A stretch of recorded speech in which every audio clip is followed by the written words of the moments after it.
خون حسین سے کھلے کتنے گلاب دشت میں۔ بسم اللہ الرحمن الرحیم۔ شروع کرتا ہوں اللہ کے نام سے جو کہ ظالموں کے لیے جبار اور مظلوموں کے لیے رحیم و کریم ہے، اور درود و سلام ہو ان ذوات مقدسہ پر جو کہ وجہ تخلیق کائنات ہیں۔ آج ہم سفر شام کا تیسرا پروگرام آپ کے سامنے پیش کر رہے ہیں۔ میں آپ کا میزبان اون شیرازی حاضر خدمت ہوں۔ اس پروگرام کے پروڈیوسر محترم عاقل رضا کی یہ کاوش ہے کہ اتنے خوبصورت پروگرام ترتیب دیے۔ آج ہمارے ساتھ مہمان ہیں پروفیسر محترمہ معصومہ شیرازی، جو شاعرہ بھی ہیں، محققہ بھی ہیں۔ آج ہم سلسلہ شروع کرتے ہیں، کوفہ سے روانگی ہوتی ہے اس قافلہ بے سر و سامان کی، جس کی قیادت سیدہ زینب سلام اللہ علیہ فرما رہی ہیں، اور ان کے ساتھ ان کی بہنیں، بیٹیاں اور امام حسین علیہ السلام کے حرم اور مولا کے بچے موجود ہیں۔ تو ابھی میں چاہوں گا محترمہ معصومہ شیرازی سے کہ اس سفر کا کوفہ سے آگے اور کربلا سے گزر کے اگلے سفر کو بیان کرے کہ کس طرح سے یہ سفر جاری رہا۔ ابتدا ملکۃ العرب عقیلہ بنی ہاشم شریکۃ الحسین زینب کے رب کے نام سے، اور درود و سلام ہو ان ذوات مقدسہ پر جن کی وجہ سے درود میں دم ہے۔ ہزاروں درود و سلام۔ اپنے سلسلے کو جو یوں سمجھیے کہ تحقیقی نظر کے حوالے سے ہم اس سلسلے کو آگے بڑھا رہے ہیں، تو اس میں سب سے پہلے تو کوفہ کو فتح کر چکی ہیں زینب، فاتح کوفہ بن چکی ہے زینب، بالکل۔ اور ایسا شہر آشوب بپا ہے کوفہ میں کہ لوگ بتاتے ہیں اور راویوں نے لکھا ہے کہ جتنے افسر تھے ابن زیاد کے، ان میں سے بیشتر نے استعفیٰ دے دیے۔ بہت سے لوگ روتے ہوئے کوفہ کو چھوڑ کر ہجرت کر گئے، اور ایک عجیب کیفیت اور ایک عجیب انقلاب کی کیفیت تھی۔ کچھ دن ایک تاریخ گھر میں رکھ کر اس کے بعد ابن زیاد یوں سمجھیے گھبرا کے اس نے کہا کہ میں فارغ ہو جاؤں، اس قافلے کو شام کی طرف روانہ کیا اور کچھ نہیں رکھا۔ حالانکہ فتح کے حوالے سے کچھ نہ کچھ رکھ لیا جاتا ہے کہ کچھ سر میرے پاس ہوں تاکہ میں بتا سکوں۔ کئی عرب تو ایک ایک سر کو کئی سالوں تک درختوں سے لٹکا کے رکھتے تھے اپنی فتح کی نشانی کے طور پر، عقیل کے سر کو کیا گیا۔ لیکن اس قدر گھبراہٹ طاری ہے، یوں سمجھیے کہ لرزہ براندام ہے بادشاہت، یزیدیت کا تخت و تاج خطرے میں نظر آ رہا ہے، اور یہ خبریں پہنچ رہی ہیں، شام میں بھی پہنچ رہی ہیں۔ اور ابن زیاد تو اس وقت یہ سمجھ رہا ہے، اور اس وقت جب اس نے قافلے کو روانہ کیا اور باہر آ کر لوگوں کو حقیقت حال سے آگاہ کرنے کے لیے اپنے ممبر پر کھڑا ہوا، تو لوگوں نے اس پر سنگ باری شروع کر دی۔ وہی سنگ جو کل اس نے ان کے ہاتھوں میں رکھے تھے کہ خارجیوں پر برسانے، وہی سنگ اب اس پر برس رہے تھے۔ اب یہاں سے اب ہم آگے چلتے ہیں تو بی بی کی ایک عجیب کیفیت ہے ایک سلسلے کی۔ اس سفر میں چونکہ خبریں پہنچ رہی ہیں ہر طرف، ایک غم و غصے کی کیفیت ہے۔ رسول کے ساتھ تو تمام مسلمانوں کا رشتہ برابر ہے نا، اس لیے لوگ پریشان ہو کر کئی مقامات پر خبریں یہ ملتی ہیں روایتوں میں کہ باقاعدہ حملے کیے گئے تاکہ اہل بیت رسول کو چھڑوا لیا جائے، اور اس میں کئی لوگ مارے گئے۔ اور پھر اس کیفیت اور گھبراہٹ میں ایک تو ابن زیاد گھبرایا ہوا، پھر وہ جو شامی فوج شمر ملعون جو لے کر جا رہا ہے شام کی طرف، وہ اتنا گھبرایا ہوا تھا کہ وہ تیز سفر کرواتا رہا۔ وہ سفر جو کئی دنوں میں طے ہونا چاہیے تھا، وہ اس سے آدھے عرصے میں طے کیا گیا، اتنی تیزی سے طے کیا گیا۔ اس تیزی میں نقصان کس کا ہوا؟ اہل بیت کا۔ چھوٹے چھوٹے بچے ہیں، مائیں ہیں، عورتیں ہیں۔ عورتیں تو ویسے ہی بہت نازک اور لطیف ہوتی ہیں۔ میں اس میں چاہوں گا کہ آپ کے بہت سے شہروں کو الگ الگ جس حد تک آپ وقت ہوگا بیان کریں گے، میں نے ایک شہر کے حوالے سے بڑا عجیب سا وہ دیکھا کہ وہاں وہ عیسائیوں کا ایک شہر تھا، تو انہوں نے اپنے شہر میں بھی داخل نہیں ہونے دیا، ساتھ ایک قلعہ تھا، اس قلعے میں بھی داخل نہیں ہونے دیا، اور ان کو کہا کہ اہل بیت کو اور اہل بیت کے سروں کو ہمیں دے دو، وہ اندر قلعے میں رہیں گے، ہم باہر آپ کو کھانا دے دیں گے۔ انہوں نے پیسوں کی عوض وہ قبول کر لیا، اور وہ اندر اہل بیت کے سر اور اہل بیت وہاں موجود رہے، اور یہ باہر، یعنی اس قسم کی بھی کیفیات ہوتی رہی ہیں ان کے ساتھ، اور وہاں لوگ مسلمان۔ اور یہاں پر ہم یہ دیکھتے ہیں کہ اس قافلے کے جو معجزات تھے، بی بی کے نطق اور گویائی کا معجزہ تو ایک طرف، ساتھ جو سر حسین دو امام موجود تھے، ایک زندہ امام اور ایک شہید امام، اور شہید امام بھی کس شان و احتشام کے ساتھ ہے کہ سر تن سے جدا ہو گیا ہے، کلام معشوق کلام الہی لبوں سے جدا نہیں ہو رہا۔ ایک جگہ پر تو ایک نصرانی اور ایک یہودی عالم نے فقط اس بنا پر اسلام قبول کر لیا کہ مولا کی زبان سے بے بدن سر سے نوک نیزہ پر جب تلاوت قرآن سَأَيَّ مُنْقَلِبٍ يَنْقَلِبُونَ یہ آیت مبارکہ سنی تو وہ ایمان لے آیا۔ یعنی دو چہرے بھی موجود ہیں جو بتا رہے ہیں کہ ہم ہی سچ ہیں، ہم ہی حق ہیں، ہمیں بے جرم و خطا شہید کیا گیا۔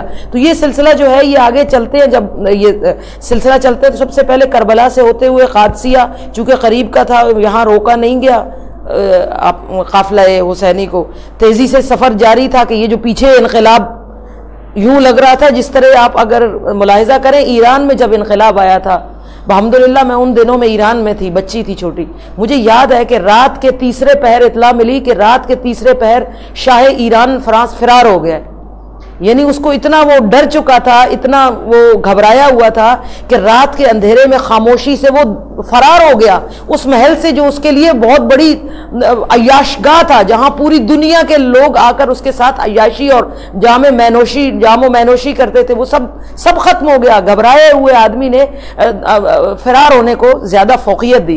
تو یہی حال یہاں پر ہم دیکھتے ہیں کہ مطلب ایک گھبراہٹ کی کیفیت طاری ہے، تیزی سے شمر ملعون لے کر جا رہا ہے۔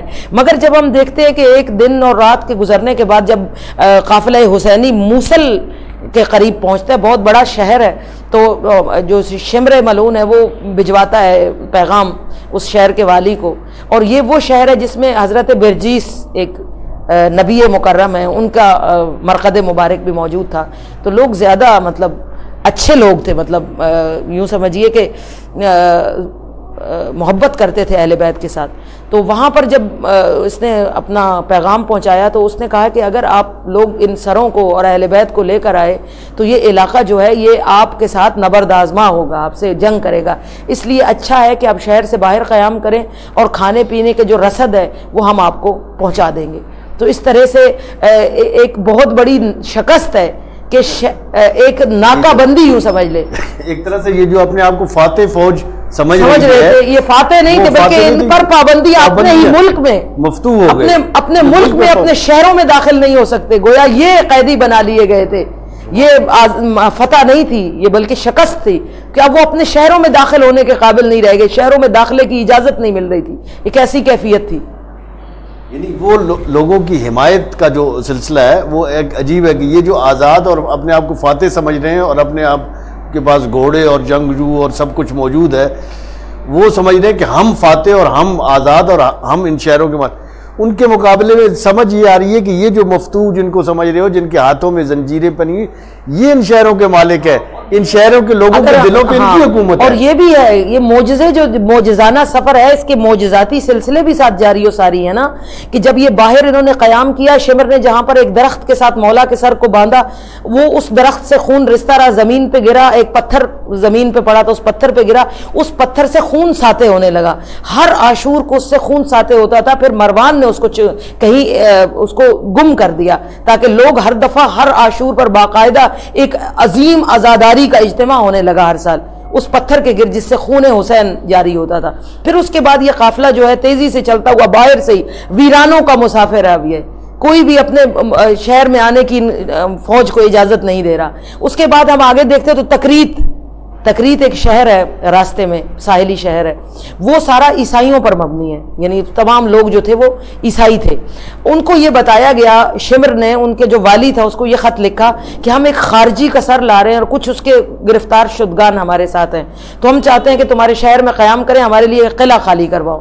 تو اس کے لیے پھر وہ جو بادشاہ تھا وہ ابھی مشورہ ہی کر رہا تھا کہ ایک نصرانی عیسائی اور جو کوفہ سے ہو کر آیا تھا، تاجر تھا، وہ داخل ہوا تو اس نے کہا کہ یہ خارجی کا سر نہیں ہے، میں ابھی سن کر آ رہا ہوں کہ یہ محمد الرسول اللہ جو مسلمانوں کے نبی مکرم ہے، یہ ان کے بیٹے کا سر ہے، اور ساتھ ان کے اہل و عیال پاکیزہ مطہر ہستیاں جن کے چہروں سے میں نور ساتے اور ان کے چہروں سے معجزات ہوتے ہوئے دیکھ چکا ہوں، جو بغیر بدن کے قرآن حکیم کی تلاوت کر رہے تھے۔ جب یہ بات سنی عیسائیوں نے بائیکاٹ کیا، انہوں نے کہا کہ خبردار، رسول کے بیٹے کا زخمی سر لے کر ہمارے شہر میں داخل نہیں ہو سکتے، قلعوں کے دروازے بند کر لیے۔ یہ دوسری شکست، یعنی مسلسل ہزیمت، شکست اور گھبراہٹ کا سامنا۔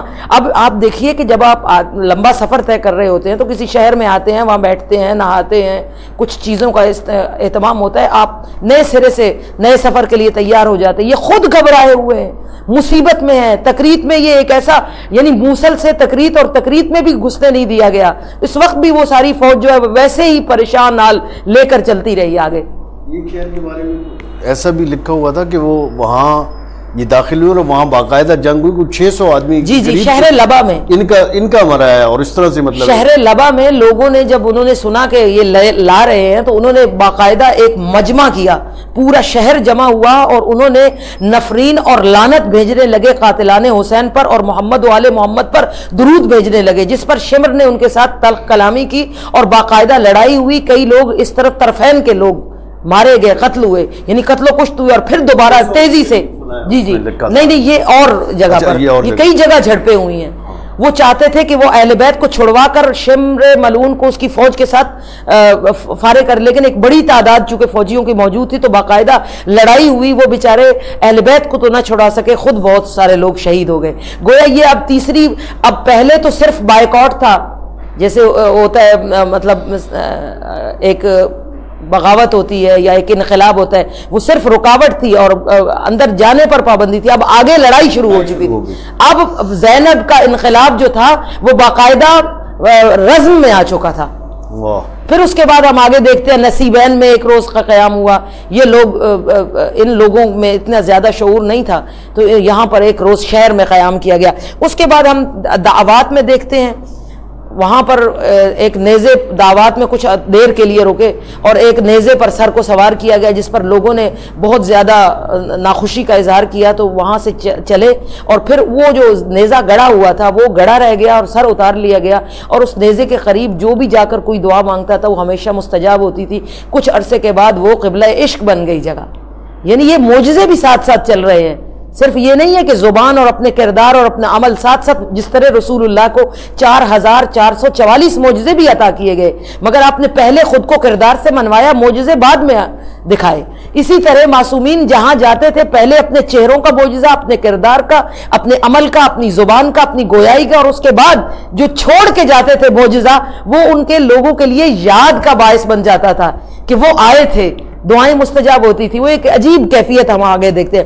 پھر اس کے بعد شیرز ایک مقام ہے، وہاں پر ایک عورت جو تھی وہ مجاہدہ کے طور پہ سامنے آئی۔ جب اس کو معلوم ہوا کہ نواسہ رسول کا چونکہ خبر کوفہ سے پہنچ چکی تھی تو اس عورت نے خطاب کیا باقاعدہ اپنے پورے شہر سے، اور اس نے کہا کہ جو سر لایا جا رہا ہے وہ نواسہ رسول کا ہے، اگر ان سر کے ساتھ شہر میں داخل ہو گئے تو گویا اجر رسالت سے ہم خیانت اور اطاعت آل محمد سے خارج ہو جائیں گے۔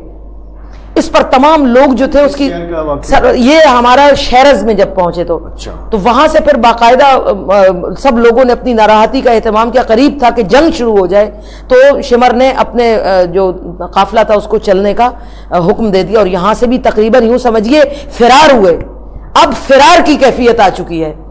پہلے لوگوں نے بائیکاٹ کیا، اس کے بعد رزم لڑائیاں ہوئیں، لوگ مارے گئے شامی فوج کے، اب یہاں پر فرار کی کیفیت پیدا ہو چکی ہے۔ شمر فرار اختیار کر رہا ہے۔ عجیب۔ تو یہ ہم دیکھتے ہیں کہ یہ قادسیہ سے موصل سے تکریت، اور اس کے بعد شہر لبا آتا ہے، نصیبین، اس کے بعد حمص اور بابک، یہ اس کے حوالے سے حلب، اس میں درمیان میں سیبور میں بھی مقابلہ ہوا، جہاں وہ کچھ قلعوں میں رہے اور وہ رات کو انہوں نے رکھا عیسائیوں نے، اور پھر انہوں نے مولا سے گفتگو کر کے اور پھر مسلمان ہوئے۔ سیبور میں باقاعدہ مقابلہ، لڑائی ہوئی باقاعدہ، بہت سے لوگ مارے گئے، یہاں پر بھی لڑائی ہوئی. یعنی یہ مختلف جھڑپیں تھیں جن میں یہ لوگ چاہتے تھے کہ وہ اہل بیت کو بچا کر اپنے پاس رکھے تاکہ وہ اس کی تلافی کر سکے جو کچھ ان کے ساتھ ہو چکا ہے. سیبور کے بعد ہم دیکھتے ہیں حمص میں وضاحت کر دینی چاہیے کہ آج کے ہمارے جو نوجوان بچے اور بچیاں وہ نہیں سمجھتے ہیں کہ وہ یہ دیکھ رہے ہیں کہ بھئی اتنا بڑا واقعہ ہو گیا تو یہ اب جب قافلہ جا رہا ہے تو لوگ اٹھ رہے ہیں اور بات اس وقت، کیونکہ یہ ہمارے پاس اس طرح کا کوئی نظام نہیں تھا، میڈیا کا کوئی اطلاع نہیں تھی، کوئی خبر نہیں تھی، کوئی اخبار. آج کے لوگ اس کو سمجھ نہیں سکتے. آج کے لوگ ایک لمحے میں بات پوری دنیا میں پھیل جاتی ہے. اس وقت ایک علاقے ایک شہر سے دوسرے شہر تک بات پہنچنے کے لیے کئی دن اور کئی مہینے درکار ہوتے تھے. یعنی کوئی بندہ جائے مسافر، اس کا کوئی سفر ہو، اس کا وہاں کوئی کام ہو، بالکل وہ جائے. یہ تو انقلاب تھا نا جس کے ذریعے لوگ پاگلوں کی طرح دوڑے اور انہوں نے خبریں پہنچائیں، ایک شہر سے دوسرے شہر تک خبر پہنچی. آدمی اپنے سفر میں جائے تو وہ خبر دے کہ فلاں شہر میں ایسا ہوا ہے، ہم ایسے ہوئے. اس میں ہمیں یہ بھی دیکھنا پڑے گا، زمینی کیفیات میں اس وقت کو دیکھنا پڑے گا کہ اس وقت ملنا ملانا یا ایک جگہ سے دوسری جگہ، یہاں تک کہ سڑکوں کا بھی یہ نظام نہیں تھا کہ جلد پہنچ جاتے. بڑے لمبے سفر صحراؤں میں کر کے لوگ ایک جگہ سے دوسری جگہ پہنچتے تھے. اب وہاں سے حمص میں آئے. حمص بھی مومنین کا شہر تھا، مطلب مسلمان تھے اس وقت. سب لوگ رسول سے محبت کرتے تھے. کتنے سال ہو چکے تھے رسول کو، کچھ سال گزرے تھے رسالت کو اس کائنات سے پردہ کیے ہوئے. تو وہاں پر اینٹوں اور پتھروں سے مقابلہ کیا گیا، یعنی اینٹ اور پتھر برسائے گئے شمر ملعون کی فوج پر. یوں ہی محسوس ہو رہا تھا کہ وہی چیز عبرت میں بدل رہی ہے، جو تم نے پتھر گروائے اب وہ پتھر تم پر آ رہے ہیں. پتھر سے ایسی سنگباری کی گئی کہ وہیں سے دوبارہ فوج شام نے آگے سفر اختیار کیا. وہاں سے جو مطلب شمر ملعون جو ہے وہ دیر راہب میں داخل ہوا. یہ ایک عجیب کیفیاتی قسم کی وہ سلسلہ ہے. یہ تفصیل سے آپ بیان کریں، یہ بڑا مطلب خاص ہے واقعہ. عمومی نہ ہماری مجالس میں تذکرہ ہوتا ہے، نہ ذاکرین واعظین پڑھتے ہیں، اور مطالعے میں بھی لوگوں کے ہے، لیکن اس کو اس طرح سے وضاحت سے، اس کو پوری وضاحت سے اور اپنے انداز میں آپ جو بیان کرتی ہیں کہ یہ کس انداز میں یہ پورا سلسلہ ہے. یہ عیسائیوں کی جگہ تھی، دیر راہب سے احساس ہو رہا ہے. بہت بڑا ان کا گرجا گھر، کلیسا، مطلب ایک عبادت گاہ بہت بڑی تھی، اور اس میں ایک راہب تھا جو پادری ان کا، بشپ ان کا وہاں موجود تھا. تو وہاں پر دیکھتے ہیں کہ وہاں انہوں نے آ کر قیام کیا. وہ نہیں جانتا تھا، ابھی اس سے واقف نہیں تھا کہ اصل مسئلہ کیا ہے. تو وہاں پر انہوں نے آ کر صندوق رکھا، صندوق میں بند کر کے لائے تھے. چونکہ سفر میں زیادہ دیر تک نیزوں پہ سوار کرنا، نیزوں پہ مسلسل سوار نہیں رہے. جب لمبا سفر ہوتا تھا تو صندوقوں میں بند ہوتے تھے چہرہ مبارک، اور اس کے بعد جب کسی خاص شہر یا کہیں پر دکھانا مقصود ہوتا تھا، کوفہ میں یا شام میں یا دمشق میں، تو پھر سر نیزوں پر سوار کیے جاتے تھے. تو اب صندوق میں سر ہے اور ساتھ یہ لوگ آئے ہیں. انہوں نے باہر قیام کیا اس معبد سے باہر. وہاں بیٹھ کر انہوں نے شراب نوشی کی محفلیں شروع کر دی. جس طرح رکتے تھے شراب پی رہے ہیں ایک دوسرے کے ساتھ. ایک عجیب و غریب محفل ہے، برائی کی محفل برپا ہے. صندوق انہوں نے راہب کے معبد کے قریب رکھ دیا. وہاں پر راہب جب باہر نکلا تو اسے عجیب کیفیت محسوس ہوئی. صندوق کے اندر سے ایسا نور ساطع ہوتا ہوا محسوس ہوا کہ اس کا دل منقلب ہو گیا. چونکہ عبادت کرتا تھا خدا کی، خدا کے قریب تھا، تو اسے محسوس ہوا کہ یہ کوئی عجیب، میں ایک معجزے کو درک کر رہا ہوں. تو ان لوگوں کے قریب گیا اور کہا کہ یہ صندوق میں سر کس کا ہے؟ اس کے اندر کچھ اس کو محسوسات میں تبدیلی آئی، اور اس نے دیکھا کہ اس صندوق میں ایک عجیب سے نورانی کیفیت کو ادراک ہوا. تو وہ اس اہل لشکر کے قریب آیا اور اس نے یہ مطالبہ کیا کہ اگر آپ اجازت دیں تو میں اس صندوق کو اپنے گرجا میں رکھ لوں. جس کے جواب میں انہوں نے کہا کہ نہیں، یہ سر ہمارے لیے بہت قیمتی ہے، ہم اس سے بہت بڑے انعامات لینے والے ہیں. تو راہب نے دریافت کیا کہ کتنے انعامات کی توقع ہے؟ تو سب نے کہا ہمیں 10,000 ہزار درہم دیے جائیں گے. تو راہب نے کہا کہ میں آپ سب کو 10,000 ہزار درہم دیتا ہوں، اس سر کو مجھے دے دیجئے تاکہ میں اپنے گرجا میں کچھ عرصے کے لیے، کچھ دن جب تک آپ یہاں قیام پذیر ہیں، میں اپنے پاس رکھ لوں. اس میں پھر بتایا جاتا ہے کہ وہ راہب جو تھا وہ اندر لے گیا اور اس نے باقاعدہ معطر ریشمی کپڑے میں مولا کے چہرے کو دھلوایا. وہ جو تکلیف، وہ جو گرد، وہ جو زخم تھے وہ صاف کیے. اس کے بعد اس نے ایک معطر ریشمی کپڑے میں مولا کا سر رکھا اور ساری رات اس سر کے ساتھ عبادت کرتا رہا. اس میں پھر مزید معجزات بھی ہوئے. یعنی ایک بچی جو نابینا تھی، اس کی بیٹی، اس کو آنکھیں مل گئی، اور اس طرح کے اور بھی معجزات ہوئے. یہ معجزات دیکھ کر وہ ایک اور کیفیت میں چلا گیا. اور اس کے بعد جب صبح یہ روانہ ہونے لگے, وہ سر اس سے طلب کیا تو وہ لپٹ کر مولا کے سر سے روتے ہوئے اس نے کہا کہ وہ جملے بالکل اسی کے جو ہیں وہ یہ ہیں کہ اے یا ابا عبداللہ, میں اپنی جان تو آپ پر قربان نہ کر سکا, لیکن گواہی دیجیے گا کہ میں گواہی دیتا ہوں کہ خدا ایک ہے اور محمد اس کے آخری رسول ہے, علی ان کے ولی ہے, میں آپ پر اسلام لایا اور قیامت تک آپ کا غلام ہوں. یہ کہہ کر وہ اسلام لے آیا. یعنی ایک چہرے نے, مولا کے سر نے شقاوت کی آخری انتہا دیکھی ہے کہ مسلمانوں پر اس کا اثر نہیں ہے, جو ساتھ شقی موجود ہیں ان پر اثر نہیں ہے, مگر جو عیسائی ہے وہ مسلمان ہو رہا ہے, اس کو محسوس ہو رہا ہے کہ اس میں پھر ایک چونکہ وقت نہیں ہے, ایک واقعہ ہے کہ اس نے رات کو کس طرح سے دیکھا کہ پاکیزہ ہستیاں آ رہی ہیں جن میں خود نبی, ان کے اپنے نبی حضرت عیسیٰ بھی موجود ہیں جو آ کر تشریف لاتے ہیں اور سر کے احتراماً اس کے سامنے کھڑے ہوتے ہیں. تو ایک سلسلہ تھا, یعنی پوری رات کا معجزہ تھا کہ صبح وہ جو پادری تھا, وہ جو راہب تھا, وہ مسلمان ہو گیا. اور اس کے بعد ایسے ہی ہوتا ہے کہ جب آپ کا سب سے بڑا رہنما کسی مذہب حقہ پر آ جاتا ہے تو وہ پھر تمام کیفیت اس علاقے کی کیفیت بدل جاتی ہے. یوں سمجھیے کہ حسین کے سر نے دیر راہب میں پورے علاقے کے عیسائیوں کو مسلمان کیا. عجب کہ زندہ شہید ہو چکے ہیں, مگر عظمت اہل بیت دیکھیے کہ فقط ان کا موجود ہونا, فقط ان کے چہرے مبارک کی تجلی اتنی کافی ہے کہ جہاں سے گزرے ان سروں نے, ان چہروں نے کائنات میں انقلاب برپا کر دیا. پھر اس کے بعد ہم آگے حلب کی طرف, بلکہ اس سے پہلے ایک اور شہر ہے, اس میں بھی اسی طرح سے ایک یہودی عالم, اس سے اگلے شہر میں جب شہر میں پڑاؤ کرنا چاہا تو ایک یہودی عالم تھا. وہاں یہودیوں کی یہ جتنے بھی راستے تھے اس میں یہودی, عیسائی اور مسلمانوں کے علاقے تھے. اب یہاں یہودی علاقے کے قریب سے گزرے, وہاں ایک یہودی بہت بڑا عالم یہود کا بہت بڑا عالم یحییٰ موجود تھا.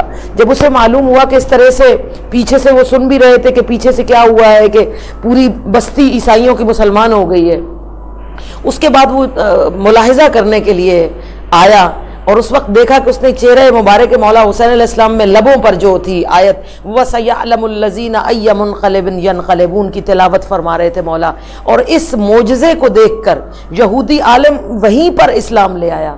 فقط یہ آیت قرآنی سن کر کے ایک ایسا سر ہے کہ جس کے جسم سر کے ساتھ نہیں ہے, مگر نفس کی طاقت اور نورانیت اتنی ہے کہ یہ معجزہ ہے.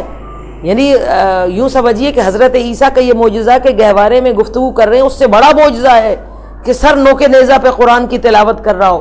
وہ مسلمان ہوا اور اس کے بعد وہ دوڑا اپنے گھر کی طرف, وہاں سے چادریں لے کر آیا کیونکہ معلوم ہو چکا تھا اسے کہ آل رسول ہے. چادریں لے کر آیا جس کے لیے شمر لعین نے اسے منع کیا کہ ہم انہیں نہیں دے سکتے. اس کے جواب میں وہ نیزہ لے کر ان پر حملہ آور ہوا اور حملے میں لڑتے لڑتے شہید ہو گیا. یہ اسلام لانے کے بعد شہید ہوا, اس لیے اس کو یحییٰ شہید کے نام سے یاد کیا جاتا ہے. یعنی اب بھی وہاں مشہور ہے یحییٰ شہید کے نام سے اس یہودی عالم کو یاد کیا جاتا ہے. عجیب ہے ویسے یہ جو سفر ہے, اس میں بہت سے معجزات اور بہت سی کرامات نظر آتی ہیں. ایک جگہ پہ حضرت امام زین العابدین علیہ السلام کے ساتھ ایک شخص آتا ہے تو مولا خود فرماتے ہیں کہ مجھے تمہارے دل میں اپنی محبت محسوس ہو رہی ہے.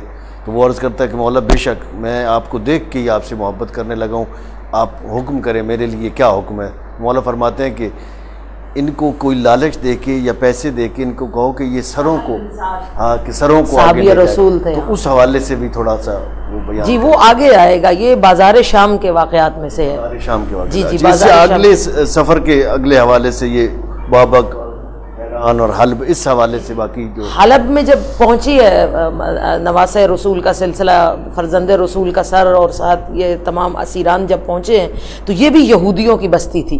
پچھلے بھی یہودی عالم یہود تھا وہ یحییٰ, اس کے بعد پھر ایک اور یہودی بستی حلب پر یہودیوں کا سرسبز علاقہ تھا, بڑا خوشحال ترین علاقہ.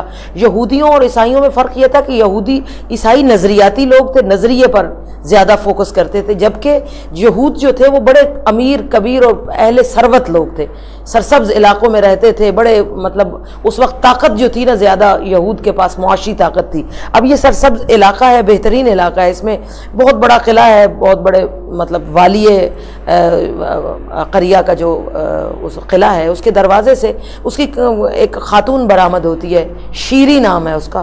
وہ باہر آتی ہے، اس کو معلوم ہوتا ہے کہ کچھ اسیر اور کچھ بیمار اور کچھ خواتین ہیں جن کو لے کر شامی فوج جا رہی ہے، تجسس کی خاطر وہ جا کر ملاحظہ کرتی ہے، تو اسے معلوم ہوتا ہے چہرے جانے پہچانے ہیں، اور تھوڑا سا توجہ دینے کے بعد معلوم ہوتا ہے کہ یہ تو زینب ہیں، یہ ام کلثوم ہیں، یہ وہ شیری ہیں جنہیں مولا حسین علیہ السلام کی کنیز تھی، بی بی شہربانوں کی کنیز تھی۔ اور ایک مرتبہ رسول اللہ نے امام حسین علیہ السلام نے بڑے پیارے لہجے میں کہا کہ شہربانو آپ کی یہ کنیز کتنی اچھی شکل رکھتی ہے، تو جناب شہربانو نے کہا کہ مولا میں یہ آپ کو ہبہ کرتی ہوں، میں نے اس کو آزاد کیا، اب یہ آپ کی کنیز ہے۔ اور مولا نے مسکرا کر کہا کہ جاؤ تمہارا نام کیا ہے؟ کہا شیریں، کہا جاؤ تمہیں میں نے آزاد کیا۔ شیریں اپنے وطن واپس پلٹ گئی۔ یعنی کیا عجیب داستان ہے، آزاد کرنے کا بھی کیا خوبصورتی ہے، بجائے اس کی کہ اس کو اپنے پاس رکھ لیتے یا اپنا غلام بنا لیتے، مولا نے آزاد فرما دیا کہ تو اپنی، مولا کا تو سلسلہ ہی تمام آزادیوں کا سلسلہ ہے، بالکل انسان کو اس کی آزادی اس کی سلب نہ کی جائے، کہ وہ جو ابو الاحرار کی وہ جو اور آزاد لوگوں کے باپ، وہ جو اختیار رکھتا ہے کہ جس کو چاہے وہ اس کی حمایت کرے، جس کو چاہے اس کی مخالفت کرے، یہی تو امام حسین علیہ السلام کا موقف تھا، خوبصورتیوں کو قید کرنے کے خیال میں ہوتے ہیں، اور یہی مولا کا موقف تھا، اور یہ پوری دنیا کو اس وقت سے لے کے آج تک بتایا جا رہا ہے کہ یہ محسن انسانیت ہے۔ یہ بتا رہے ہیں کہ انسان کو اللہ نے آزاد پیدا کیا ہے، اسے آزاد رہنا چاہیے، اور وہ کسی کا رہنے دو، اور اسے آزاد رہنے دو، وہ کسی کا پابند نہ ہو۔ یہ بیعت کا مسئلہ اور یہ جو ہمارے ہاں گڑبڑ کر دیتے ہیں سارے مسائل کو، وہ ہم پہ واضح ہونا چاہیے کہ وہ بیعت یہ ہوتی ہے کہ آپ اس کے اختیار میں چلے جائیں، جیسے حضور اکرم نے خم پہ فرمایا تھا کہ جس پہ میں تصرف رکھتا ہوں، ہاں جیسے مولا حسین کہہ رہے ہیں کہ مجھ جیسا اس جیسے کی بیعت نہیں کر سکتا، تو وہ مولا بتا رہے ہیں کہ آپ آزاد ہیں، بالکل آپ جس کو چاہیں اس کی حمایت کریں، بالکل، اور انسان کی چاہت فطرت اسلام سے وہ ہمیشہ انسان اچھی کی حمایت کرے گا۔ دیکھیے نا، آپ کہتے ہیں کہ اختیار ہے ہمارے پاس، خدا نے ہر چیز خدا کے اختیار میں، نہ زندگی نہ موت نہ جسم، سب کچھ اللہ کے ہاں ہے۔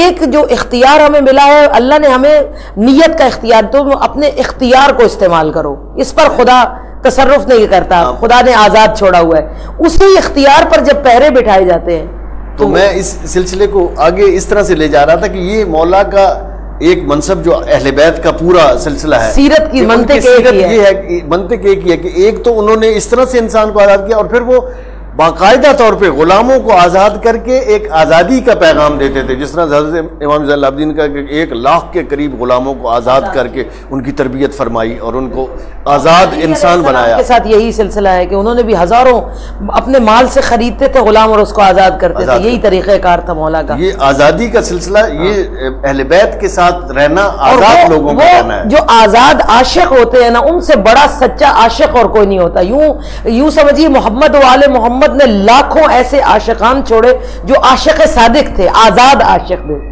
یہ آزاد عاشق چل رہے ہیں۔ شیریں ایک آزاد عاشقہ ہے جس کو حسن اختیار دے دیا گیا، اور جب آزاد کیا گیا تو اس کا عشق کی کیفیت اور ہو گئی، ایک عجیب کیفیت شیریں پر طاری ہے، وہ گریہ کر رہی ہے، اس کے دل قلب حزین بے قرار ہے، تڑپتی ہوئی دوڑی واپس کہ میں اپنے گھر سے کچھ چیزیں لا کے دوں، یہ تو کائنات کی شہزادیاں ہیں۔ حسین اس کے لیے کائنات کا سب سے بڑا محسن حسین تھے کہ جنہوں نے زندگی میں کنیزی سے، اسیری سے نکال کر آزاد کر دیا۔ تو دوڑی ہوئی جب دروازے تک گئی تو دروازے پر پہنچی ہے تو وہاں کا جو والی تھا اس شہر کا، وہ دروازے پر کھڑا تھا، اور اس نے کہا کہ تم شیریں ہو؟ تو حیران ہو کر کہتی ہے کہ آپ کو میرا نام کیسے معلوم ہوا؟ کہا میں ابھی نیند میں تھا، میں نے خواب میں دیکھا کہ ایک سر ہے جو گرد سے اٹا ہوا ہے، مگر اس کے چہرے پر ایسی روشنی اور ایسا نور ہے، اور میں نے حضرت موسیٰ و ہارون، چونکہ یہودی تھا، میں نے حضرت موسیٰ و ہارون کو دیکھا جو ننگے پیر ہے اور آنکھوں سے آنسو بہ رہے ہیں، اور وہ کہہ رہے ہیں کہ رسول خدا کے فرزند شہید کر دیے گئے، ان کا سر اس وقت تمہارے اس قلعے کے دامن میں موجود ہے، اور وہ گریہ فرما رہے ہیں۔ تو میں پوچھتا ہوں کہ کیا محمد جن کے فرزند شہید کر دیے وہ حق پر ہے؟ انہوں نے کہا کہ بے شک ہم سے روز اول جن کے رسالت کی بیعت کی باقاعدہ اللہ نے ہم سے وعدہ لیا تھا نصرت کا، یہ وہ نبی ہے۔ تو اس وقت سے، اور میں نے کہا کہ مولا اس کے لیے کوئی مجھے ثبوت دیجئے، تو حضرت موسیٰ نے کہا کہ جاؤ دروازے پر، وہاں جو عورت کھڑی ہوگی وہ شیریں ہوگی، اس کے ساتھ جاؤ اور فرزند رسول کی خدمت میں ہدیہ احترام پیش کرو۔ اس شخص کا نام عزیز تھا۔ تو حضرت شیریں جو تھی وہ گریہ فرمانے لگیں، بھئی میں تو ان کی عاشقہ ہوں، تو انہوں نے تو مجھے آزاد کیا بی بی شہربانوں کے حوالے سے۔ پھر وہ عزیز جو تھا وہ شیریں کے ساتھ دوبارہ واپس آیا تحائف کے ساتھ۔ جب وہ امام زین العابدین کے پاس آیا تو اس نے اپنے خواب کو بیان کیا اور کہا کہ میں آج سے اسلام مشرف با اسلام ہوتا ہوں۔ اب دیکھیں جو والی ریاست ہے، جو یہودیوں کی بستی کا بادشاہ ہے، اگر وہ حق پر آتا ہے ایک خواب اور ایک بشارت کے ذریعے تو معلوم ہوا پوری کی پوری بستی مسلمان ہو گئی ہوگی۔ اس کے بعد امام زین العابدین نے اسے دعا کی اور جنت کی بشارت دے کر شیریں اور عزیز کا عقد کر دیا، اپنے دو عاشقوں کو اکٹھا کر دیا۔ یعنی یہ ایک عجیب کیفیات ہے اس سفر میں، معجزے ہیں۔ یعنی یہودیت اور عیسائیت کو اس طرح سے یوں سمجھیے کہ رسول کا زمانہ یاد آ رہا ہے، یعنی ایک ایک پوری بستی مسلمان ہو رہی ہے فقط چہرے حسین سے، سر حسین سے، نور حسین سے۔ یعنی سمجھے کہ وہ مباہلہ کا جو سلسلہ تھا، جب حضور اکرم ان مقدس انوار کو لے کے ساتھ گئے تھے تو وہ مقدس انوار کا سلسلہ ابھی جب چل رہا ہے راستے میں، تو وہ پھر اسی روشنی کے ساتھ لوگ مسلمان ہوتے جا رہے ہیں، لوگ عقیدت میں آتے جا رہے ہیں، ان کے ساتھ ہوتے جا رہے ہیں۔ اور لیکن وہ سخت مزاج لوگ جن کے سینوں پہ مہریں لگی ہوئی ہیں کفر کی، ان کے اندر اس کا کوئی اثر نہیں ہوتا۔ جیسے ابھی بھی ایسا ہی ہے کہ ابھی بھی آپ دیکھتے ہیں کہ وہ لوگ جو اس وقت کعبے کے اپنے آپ کو متولی اور نگران سمجھتے ہیں، ان کا قبلہ کہیں اور ہے، ان کا قبلہ کعبہ نہیں ہے۔ ابھی پوری دنیا جانتی ہے، پوری دنیا کے مسلمان جانتے ہیں، پھر بھی ان کی حمایت میں چلتے ہیں اور پھر بھی ان کے ساتھ جاتے ہیں۔ تو یہ کیا ہے؟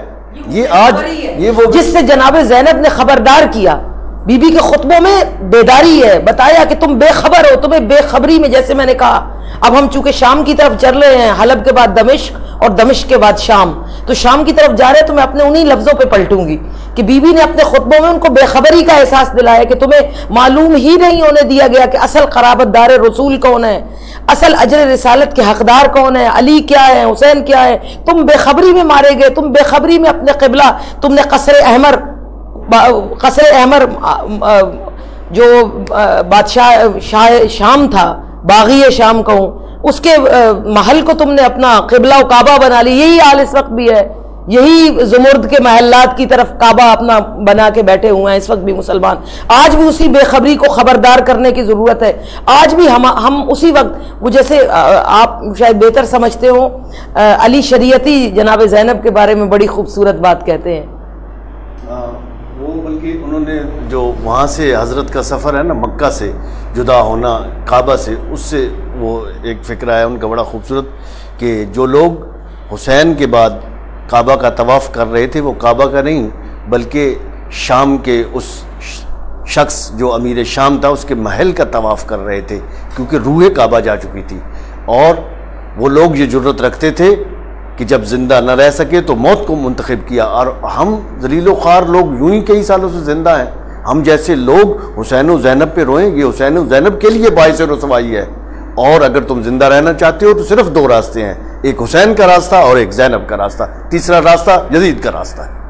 مرنا چاہتے ہو تو حسین کی طرح موت کو گلے لگا، اور زندہ رہنا چاہتے ہو تو زینبی اسوے کو اپناؤ۔ تو بی بی نے یہی ان کی بے خبری کو خبردار کرنے کا سلسلہ جو اپنایا ہے، اس سے کتنی بیداری پیدا ہوئی۔ جناب زینب کے خطبات کو اگر ہم دیکھیں تو جو بڑے شہر ہے جیسے کوفہ ہے، جیسے شام ہے، اور راستے کے شہروں میں بی بی نے اپنی زبان سے انقلاب برپا کیا ہے۔ اور جو رسول کا نمائندہ ہے، الحسین منی و انا من حسین، منیت کی منزل پہ جو نور ہے وہ اپنے چہرے کے نور سے مسلمان بناتا، ایک تبلیغ کا سلسلہ الگ سے قائم ہے۔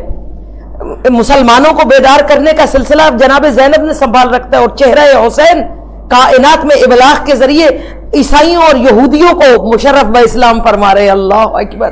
دو قسم کے مکتب کھل چکے ہیں، دو قسم کے انوار ہیں جو اپنی تجلیاں، روشن تجلیوں کے ساتھ، ایک نور ہے جو مسلمان بنا رہا ہے، مشرف با اسلام کر رہا ہے، کائنات کو اسلام کی روشن راستوں کی طرف لا رہا ہے، اور ایک ہے جو مسلمانوں کو بیدار کر رہا ہے اور زندہ کر رہا ہے اور ان کی عقلوں کو جھنجھوڑ رہا ہے۔ اس وقت بھی اسی جھنجھوڑنے کی ضرورت ہے کہ ہم خیال کریں کہ ہمارا قبلہ کدھر ہے، کیا حسین ہمارا قبلہ و کعبہ ہے، یا اسی طرح کسی معاویہ کا زمرد کا بنا ہوا محل ہمارا مطمع نظر ہے۔ ابھی آپ عراق کی صورتحال دیکھیں اور شام کی صورتحال دیکھیں تو آپ کو نظر آئے گا کہ عراق کے ایک حصے پہ داعش کا قبضہ ہے کہ جو کہ خانہ کعبہ کو بھی بت کہہ رہے ہیں. وہ کہتے ہیں یہ خانہ کعبہ بھی بت ہے, اس کو بھی گرا دینا چاہیے, اس کی پوجا کیوں کرتے ہو.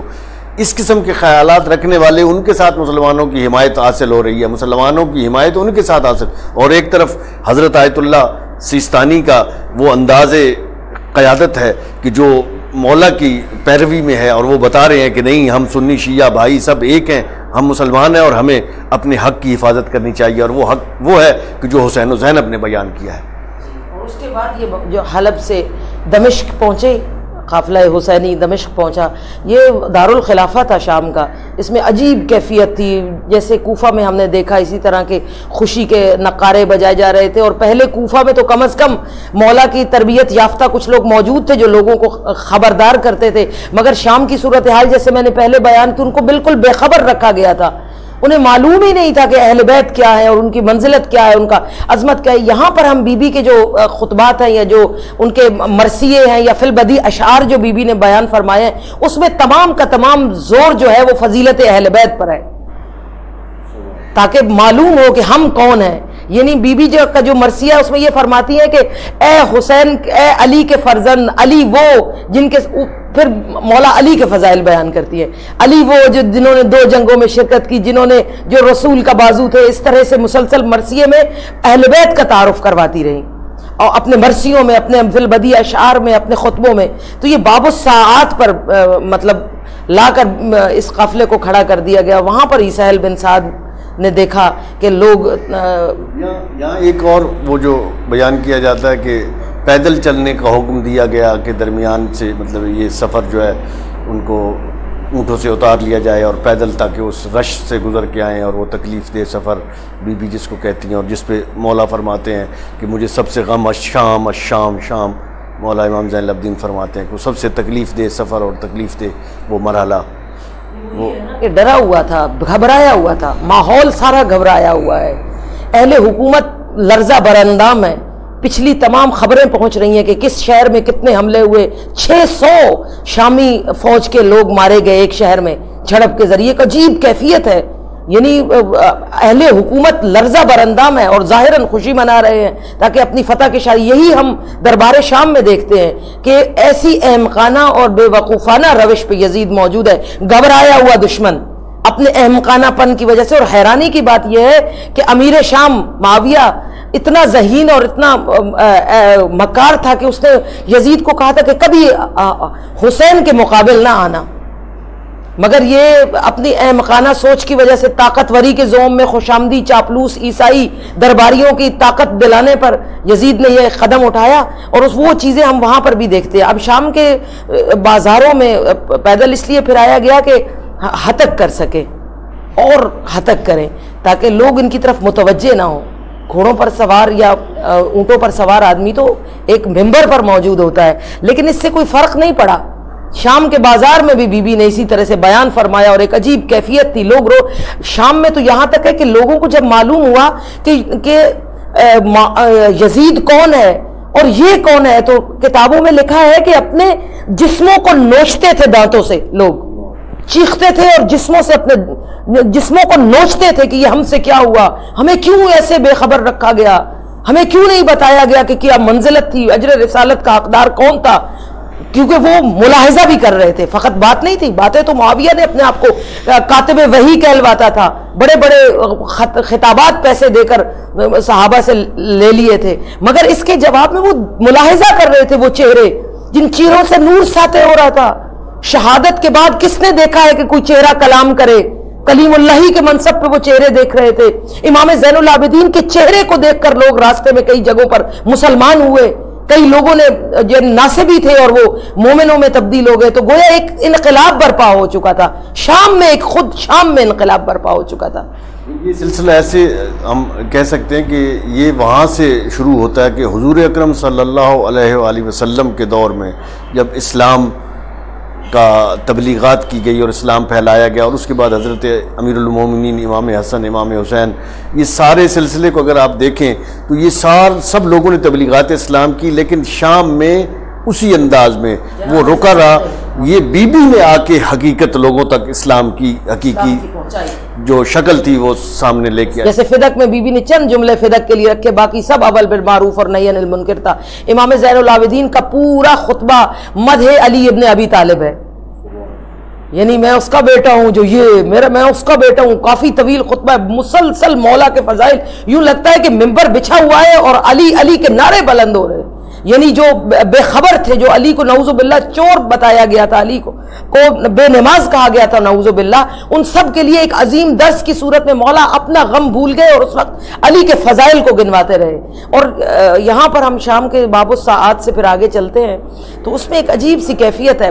یزید سن چکا ہے، برابر خبریں مل رہی ہیں کہ سارے افسران، اکثریت افسران استعفے دے چکی ہے، لوگ ہجرتیں کر رہے ہیں، لوگ رو رہے ہیں، مرثیے برپا ہو رہے ہیں، گھروں میں مصیبت کی محفلیں برپا ہونا شروع ہو گئی ہیں، لوگ حیران و افطاں ہیں، سوال کرتے ہیں، آوازیں کستے ہیں. یہاں تک یہ بھی خبر پہنچ چکی ہے کہ ابن زیاد پر پتھراؤ کیا گیا ہے کہ وہ باہر جب خطاب کرنے نکلا تو لوگوں نے اینٹیں برسائی ہیں. ایک عجیب پریشانی کی کیفیت میں ہے. اس کے لیے روب اور زوم، جب انسان کمزور ہوتا ہے تو آخری مرتبہ جس طرح شمع جب بجھنے لگتی ہے تو ایک دفعہ بھڑک کر اپنی لو بڑھاتی ہے کہ آخری مرتبہ کوشش کرتی ہے جلنے کی، اور اس کے بعد بجھ جاتی ہے، ختم ہو جاتی ہے، راکھ ہو جاتی ہے. یزید کی وہی کیفیت تھی.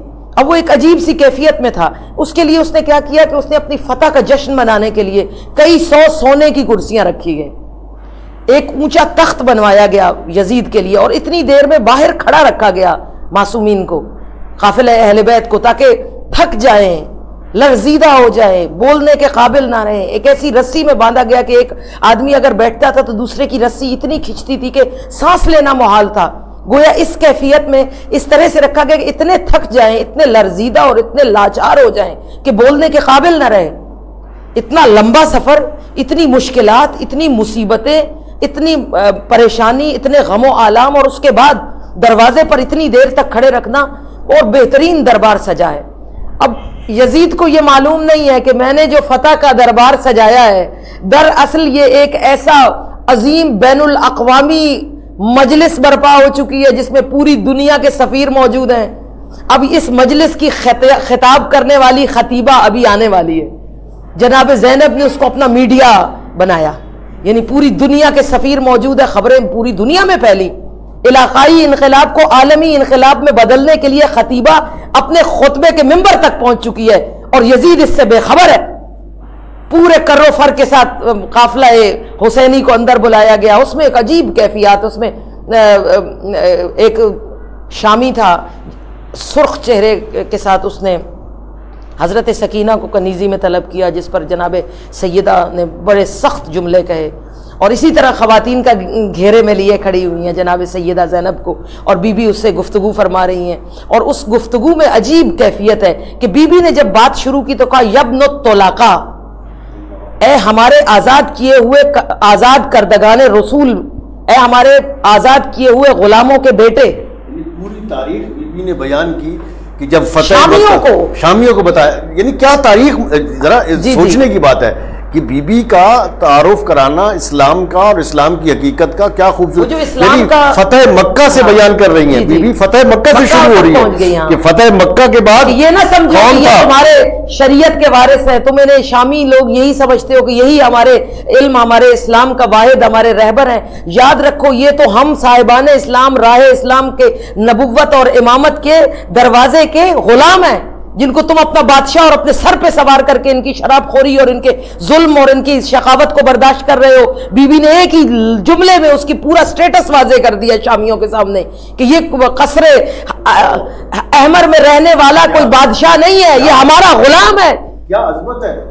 دیکھنے کی بات یہ ہے، کمال یہ ہے کہ ادھر رسن میں پابند بی بی اور ادھر پریشانی اور ساتھ فرماتی ہے حالت میں عجب ایک مکالمہ ہوا ہے بڑا سخت. اس میں بی بی فرماتی ہے کہ میرے باپ اور میرے نانا نے تجھے ہدایت دی، اور اس پر وہ بڑا فروختہ ہوا. اب کیفیت یہ ہے کہ بی بی نے اس کی فتح کو خاک میں ملا دیا ہے، یعنی بتا دیا کہ تیری کیفیت کیا ہے، تیری اوقات کیا ہے. بڑا لمبا خطبہ ہے، انشاءاللہ آخر میں کوشش کروں گی کہ اسے بیان کروں. اس میں بی بی نے اس کو اس کا چہرہ دکھایا کہ تم کیا چیز ہو، تمہاری حیثیت تیری عزت، تیری اوقات ہی کیا، تیری کیا اوقات کہ میں تجھ سے بات کروں؟ اللہ اکبر. یعنی اس کیفیت میں، اتنی مشکلوں میں ایک اسیر پابا رسن خاتون کس لہجے میں بات کر رہی ہے کہ تیری اوقات ہی کیا ہے کہ میں تجھ سے بات کروں. اور اس کے بعد بی بی اس کو سبق بتا شامیوں کے لیے، اور وہ دنیا کے جو سفیر ہیں ان سب کو بی بی بتا رہی ہیں کہ اپنے کنیزوں کو تم نے پردے میں رکھا ہوا ہے، اور رسول کی بیٹیوں کو تم بے پردہ اپنے سامنے کھڑا کیے ہوئے ہو. ایک عجیب ایک عبرت تھی جس پر بہت سارے لوگوں نے کھڑے ہو کر رونا شروع کر دیا. کئی لوگ دربار چھوڑ کر نکل گئے، کئی لوگوں نے کرسیاں اٹھا کر دیواروں میں دے ماری. ایک عجیب سی گھبراہٹ طاری ہوئی. اب یزید نے دیکھا جو فتح کا جشن تھا وہ شکست میں تبدیل ہو رہا ہے. اب اس نے کچھ سوچنا شروع کیا کہ میں کس طریقے سے کچھ فخر و مباحات کروں. کہتا ہے میری ماں خندف تھی، بہت بڑی عاقل خاتون. بی بی نے کہا وہ خندف تمہارے 13 پشتوں میں فاصلہ ہے. خندف کا عقل مند ایک عورت تھی عرب کی. اس پر فخر کرنے لگا کہ اب کوئی فخر کی جا نکالوں کہ میں تو غلام ہوں. کہا میں خندف میری ماں تھی. کہا تمہاری خندف ماں نہیں تھی، 13 نسلوں کا فاصلہ ہے. تمہاری ماں ہندا جگر خارا تھی. تم ہندا جگر خارا کے بیٹے ہو جس نے پاکیزہ مقدس شہیدوں کے کلیجوں کو چبایا ہے. تم اس کے بیٹے ہو، ہندا جگر خارا کے بیٹے ہو. ایک عجیب کیفیت پورے شامیوں پر طاری ہو گئی کہ یہ کیا سٹیٹس بتایا جا رہا ہے کہ انہوں نے دین اسلام کے محافظوں کے کلیجے چبائے، یہ ان کے بیٹے. اس کے بعد پھر اس نے ایک اور پینترا بدلا یزید نے اور کہا کہ آج دیکھ لو، آؤ احد و بدر و حنین میں جو میرے رشتہ دار کفر پہ جو تھے وہ قتل ہوئے تھے، جنہوں نے قتل کیا تھا، دیکھو آج میں نے ان کو کس طرح سے ذلیل کیا ہے. نعوذ باللہ. ایک اور طریقہ اس نے نکالا اپنی عزت بڑھانے کا. اور اس کے جواب میں بی بی نے فرمایا کہ تو نے اپنے نظریے اور اپنے عقیدے کو واضح کر دیا. تو دائرہ اسلام سے خارج ہے. تو اپنے کفر کے گود میں سوئی ہوئی فنا کی قبروں میں سوئے ہوئے گڑے کفر کے مردوں کو پر فخر کر رہا ہے. کہ وہ یزید کہہ رہا تھا کہ آج میرے وہ مقتولین جنہیں تمہارے مردوں نے قتل کیا، آج وہ فخر سے کہہ رہے ہوں گے کہ اے یزید تیرے بازو کبھی شل نہ ہو.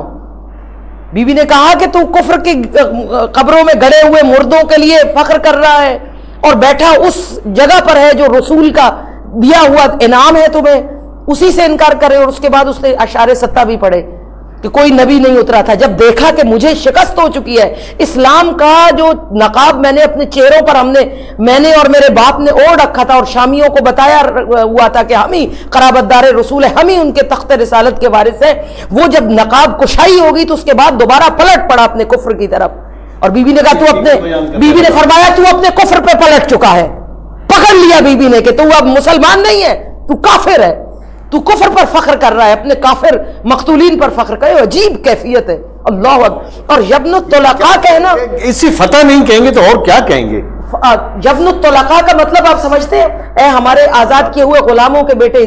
دوسرے لفظوں میں بی بی نے کتنے جملے اکٹھے استعمال کیے کہ تو ہمارے آزاد کیے ہوئے غلاموں کا بیٹا ہے، میں تجھے آزاد کرنے والے کی بیٹی ہوں. واہ. اور تو ایسا بد احسان ہے کہ تم نے اپنے آزاد کیے جانے والے اپنے محسن اپنے سردار کی بیٹی کو پابا رسن اپنے سامنے کھڑا کیا ہوا ہے. اور تو کتنا بد عہد اور بے عدل ہے کہ تم نے رسول اس اپنے سردار کی بیٹی کو سامنے اسیر بنائے، خود تو تخت پہ بیٹھا ہے. ایک عجیب کیفیت ہے، عجیب و غریب سلسلہ ہے. اس کے بعد ایک عجیب کیفیت ہوئی. وہاں پر ایک عجیب سا واقعہ ملتا ہے کہ روم کا ایک سفیر وہاں موجود تھا. تو اس نے پوچھا کہ یہ سر کس کا ہے جو اتنا دمک رہا ہے. اس وقت وہ باقاعدہ گستاخی کر رہا تھا مولا کے چہرہ مبارک کے ساتھ اور کہہ رہا تھا، شراب میں دھت تھا، کہہ رہا تھا حسین کتنے خوبصورت ہیں تیرے لب و رخسار، اور چھڑی سے ساتھ گستاخی کر رہا تھا. اس وقت جناب زینب کے دل کی کیا حالت ہے آپ سوچ نہیں سکتے. ایک عجیب کیفیت ہے جناب سیدہ کی. اور اس کے بعد پھر وہ بتاتا ہے کہ یہ کس کا سر ہے. تو جب معلوم ہوا اس کو تو چیخنے لگا اور رونے لگا اور اس کے ساتھ کہنے لگا کہ ہمارا عیسیٰ کے گدھے کا ایک سم ایک شہر میں چین کے ایک جزیرے پر ہے، ہم اس جزیرے میں ننگے پاؤں داخل ہوتے ہیں، تم نے اپنے فرزند رسول کو قتل کر دیا. اور اس بات پر کہ یہ بات روم تک پہنچے گی اس کو محسوس ہو رہا تھا اب کہ یہ اب یہ باتیں یہاں نہیں ہیں، یہ اب آگے جائیں گی. کہا اس کو قتل کر دو.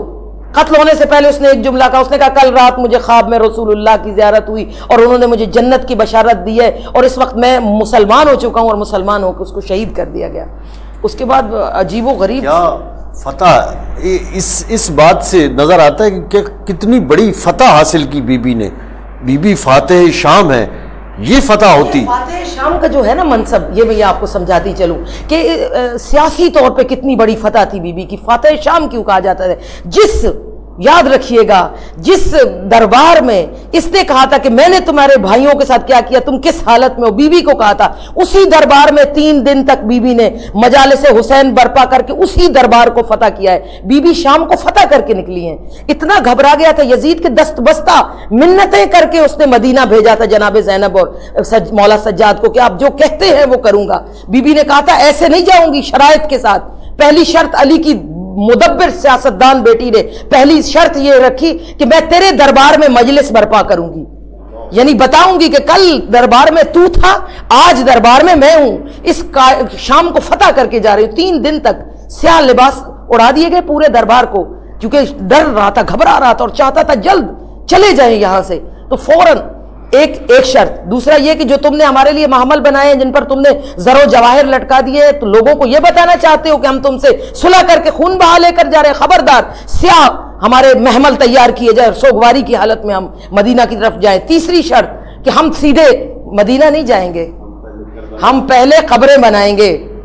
تمہاری شقاوت کی نشانیاں معلوم ہوگا. اور وہ قبر جو جناب زینب نے جا کر اب پہلے کربلا، عازم کربلا ہوئی، وہاں پر قبریں جو بنی ہیں، خدا کی قسم اگر آج 40 پوری کائنات کے میڈیا کو متحیر کیے ہوئے ہیں، ہزاروں لوگ ڈر رہے ہیں، اے غیر مسلم حیران ہے کہ اتنا بڑا اجتماع، اتنا عشق، اتنی محبت، اتنا جذبہ، اتنا ولولہ، یہ کیا ہے؟ یہ سب کچھ جناب زینب کی مرہون منت ہے، جنہوں نے اپنے بھائی کی قبروں کو روشن کیا، 3 دن تک عزاداری برپا کی، اور وہاں باقاعدہ ایک عزاداری کی روایت چھوڑ کر بی بی آگے بڑھی. یوں سمجھیے کہ مجلس حسین کی ابتدا، قبر حسین کا سلسلہ، سب کچھ جناب زینب فتح کر کے شام کو نکلی ہے. اور آج 40 پر کروڑوں لوگوں کا مجمع یہ بتاتا ہے زینب جیت گئی.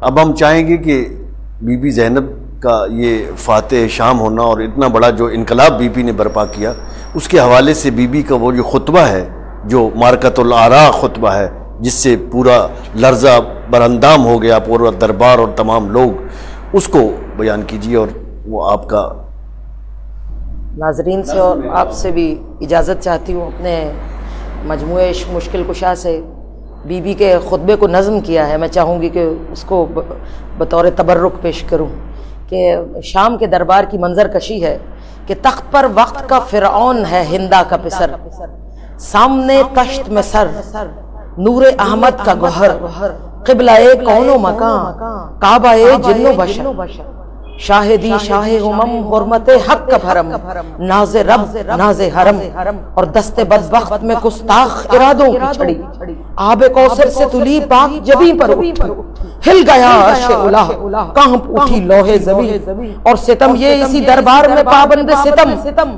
پابند رسن، سجدہ عشق کی حرمت کے امین، زینت حرف دعا زینت دین، حضرت سجاد حزین، دل پاکیزہ سے اٹھتا ہوا آہوں کا دھواں، اور چشموں کے مقابل ہے سلونی کی عزا، العما ظلم کا یہ کوہ گراں، اور بالائے ستم دختر شبیر کا ساتھ، ہائے شبیر کے آنگن کا ترو تازہ گلاب، جس کی سوچوں میں سلگتی رہی ریگے بے آب، 4 جانب تھے شقاوت کے علاؤں کا دھواں، دل میں بابا کی لہو رنگ جبی کا ارما، اور ننھا سا سلگتا ہوا دل، العما برسر دربار کا محشر کا سما، مجمع تنگ دلاں اور کٹہرے میں سرفراز کڑی، شام بیردا بنت طبیب دورہ، شام کی شام علم بنت شہ پابر حسن، رمز ادراک کی جان بت شکن شعلہ بیاں، ظلمت شب سے اٹھا شور اذاں، وارث چادر تطہیر کا بے خوف بیاں. اب بی بی کا خطبہ شروع ہوتا ہے کہ لائق حمد ہے رب دو جہاں، بر نبی آل نبی صد درود اور سلام، سچ کہا رب اولا بد کا انجام برا، جس نے جھٹلائی نشانی رب کی جو اڑاتا رہا آیات الہی کا مذاق، سن یزید ازلی کر کے پابند رسن اپنے تہیں، ہم سے مستور کیے آسماں اور زمین، اور کرتا ہے گما رب کے ہاں کم ہوا ادرب شرف، اور تو مالک جبہ و دستار ہوا، تو ہے مغرور تکبر میں کھڑی ناک کے ساتھ، دیکھتا ہے کہ منظم ہے ریاست تیری، دست رسم ہے تیری عصمت آل نبی، ٹھہر کچھ دیر ٹھہر، سن ذرا غور سے سن آیت رب جلی، ڈھیل دی رب نے جو کفار کو مسرور نہ ہو، ہے یہ منشائے خدا بند جلال، اور بڑھ جائے گناہوں کا وبال، ہے مقدر میں لکھا آخر کار، ننگ و ذلت سے بھرا سخت عذاب۔ بنت احمد نے مخاطب کیا یبن الطلقاء، جو بھی پھر آیت قرآن کی تلاوت فرمائی کہ جو بھی مقتول ہوئے راہ خدا میں ان کو تن مردہ نہ کہو، رزق طیب ہے میسر ان کو اور پائندہ حیات، فیصلے کے لیے کافی ہے خدا، مدعی میرا محمد جیسا اور مدد کے لیے جبریل امی کافی ہے۔ جلد وہ لوگ بھی انجام تلک پہنچیں گے جن کی امداد سے امت پہ مسلط ہوئے تم۔ یہ بی بی ایک بشارت بتا رہی ہیں، آیت بتا رہی ہیں کہ آئندہ یہ سب جو تمہارے ساتھ ملے ہوئے اپنے انجام کو پہنچیں گے، اور پھر اسی طرح اپنے جو امیر مختار تھے انہوں نے اسی طرح ایک ایک کو انجام پر پہنچایا۔ لطف کی بات یہ ہے کہ بی بی کی زندگی میں 2 سال میں بی بی نے سارے دشمنوں کو اپنے سامنے سرنگوں اور اپنی ظلم کی پوری سزا پاتے ہوئے دیکھا۔ جلد وہ لوگ بھی انجام تلک پہنچیں گے جن کی امداد سے امت پہ مسلط ہوئے تم، ظلم زادوں کا مقدر ہے بڑا سخت عذاب، جلد ہو جائے گا معلوم تجھے بے حقیقت ہے تیرے ہم آواز۔ یہ کچھ حصہ آپ کی نظر کر دیا خطبے کا، خطبہ اور مزید آگے بھی ہے، وقت کی کمی ہے، شاید آپ کے وقت کا پروگرام ختم ہو رہا ہے، تو میں مومنین ناظرین سے کہوں گی کہ آپ کتابوں میں پڑھیے بی بی کا خطبہ اور لطف اٹھائیے کہ بی بی نے کس طرح سے دربار شام کو فتح کیا ہے۔ ابھی آپ نے سفر شام کے اس سیریز کا آخری پروگرام دیکھا جس میں ہم نے اس پورے سفر کو خلاصہ کیا۔ اس طرح سے ہم اس پروگرام کا اختتام کرتے ہیں۔ مولا ہمیں یہ توفیق دے کہ ہم بی بی کے خطبات کو پڑھ سکیں، اور میں تمام ناظرین سے گزارش کروں گا کہ وہ کوشش کریں کہ مولا کے کلام کو اور بی بی کے خطبات کو پڑھیں تاکہ ہم اصل حقیقت اسلام اور حقیقت کربلا کو سمجھ سکیں۔ اس کے ساتھ ہی آپ کا میزبان اون شیرازی آپ سے اجازت چاہتا ہے۔ خون حسین سے کھلے کتنے گلاب